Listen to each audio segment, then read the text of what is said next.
Hey guys, today I'm going to be installing one of these MaxxAir MaxxFan Deluxes in a Ram ProMaster 1500. This is one of the 136-inch wheelbase models.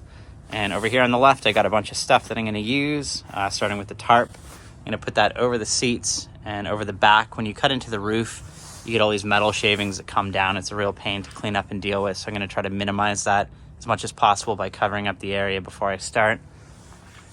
Over here, I got some alcohol and a rag to wipe the roof off. You want to make sure there's no dust or dirt up there when you attach the bracket. That way the sealant adheres nicely to the roof.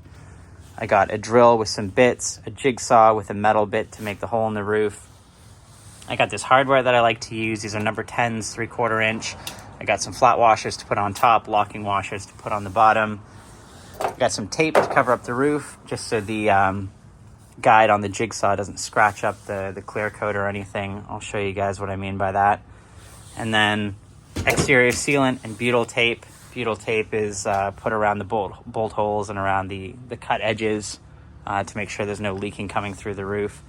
And in order to secure the bracket with these bolts, I use a socket set. You can also use an adjustable wrench. But I think that's pretty much it, so let's get started.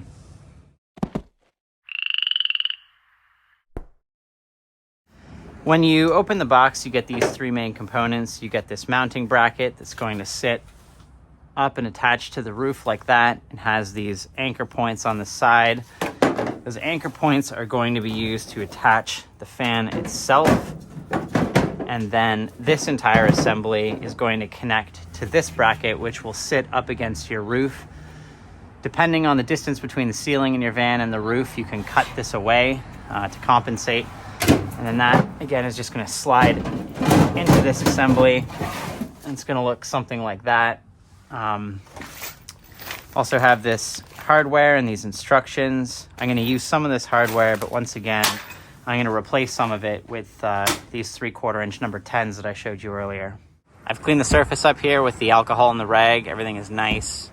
I've taken the dimensions of this bracket, which are roughly 13 3/4 by 13 3/4, and I've taped them out around these three central ribs. I don't know if this is by coincidence or by design, but if you're working on Ram ProMasters, the dimensions of this bracket are going to be basically perfectly aligned with the edges of these three ribs in the center, so that's convenient.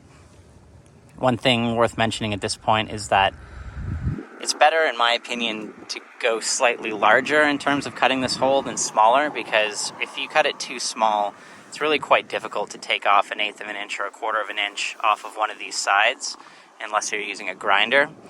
It's really tough with the jigsaw. So I always measure this out as 14 by 14, and I cut it at 14 by 14, because you have this lip that's going to sit on top, and that gives you a bit of play in terms of the dimensions of your cut. I've got my pilot holes drilled out so that I can access the roof with my metal bit on the jigsaw. So the only thing left to do at this point is to start cutting.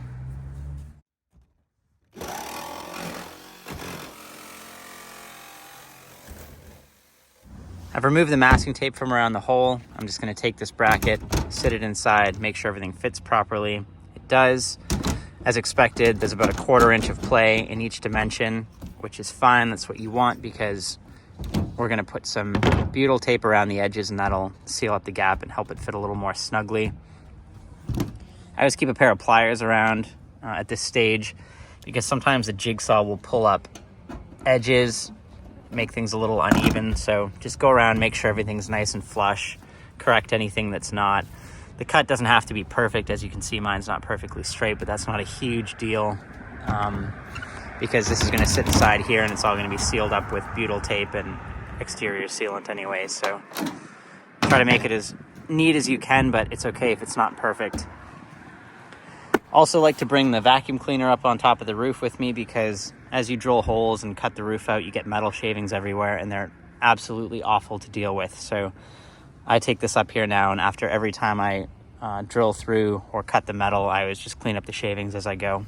The next thing I do is drill out holes for the mounting hardware with an appropriate size bit.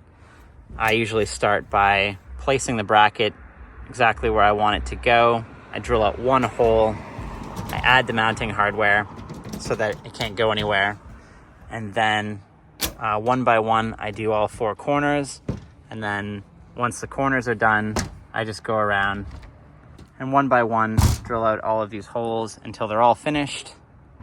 Then when that's done, I clean everything up and apply the butyl tape. This stuff isn't terribly pleasant to work with, but the idea is you just have to apply enough to cover up the edges and the bolt holes to create a seal between your bracket and the roof. Should mention at this point that you want these mounting brackets for the fan assembly to be on the left and right hand side of the van. You don't want this rotated 90 degrees so they're at the front of the back. The fan won't fit properly.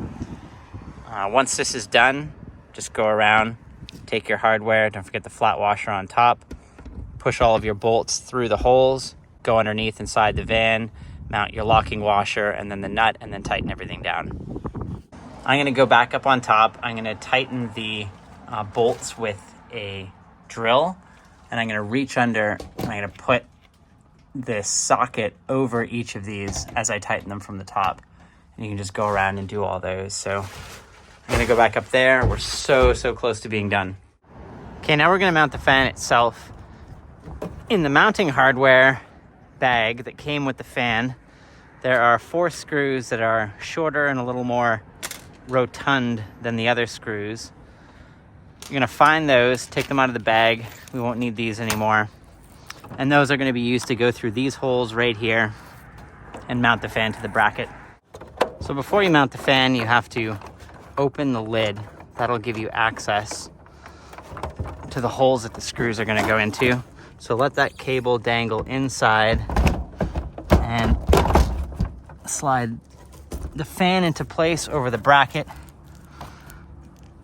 And then take these 4 screws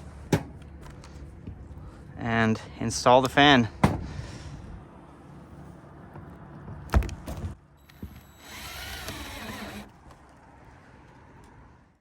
And then once that's done, you can remove this plastic coating.